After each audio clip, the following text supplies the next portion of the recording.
اس نے سوچا کہ کیوں نہ اس کے ساتھ آبرو کا ہی سودا کر کے اسے کہا جائے کہ وہ اسے گھوڑا دے دے۔ لڑکی نے اپنا رویہ بدل لیا اور عماد سے کہا میں بہت تھکی ہوئی ہوں، آج رات یہیں قیام کیا جائے، صبح شوبک کو روانہ ہو جائیں گے۔ عماد بھی تھکا ہوا تھا، گھوڑوں کا بھی یہی حال تھا، وہ لڑکی کی حالت بھی دیکھ رہا تھا۔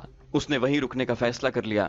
اس سے پہلے لڑکی نے اسے غور سے نہیں دیکھا تھا، اس نے یہی دیکھا تھا کہ یہ بڑی ہوئی داڑھی والا مسلمان فوجی ہے جو جسم کی ساخت اور گرد سے اٹے ہوئے چہرے سے وحشی لگتا ہے۔ اس سے اسے رحم کی امید نہیں تھی۔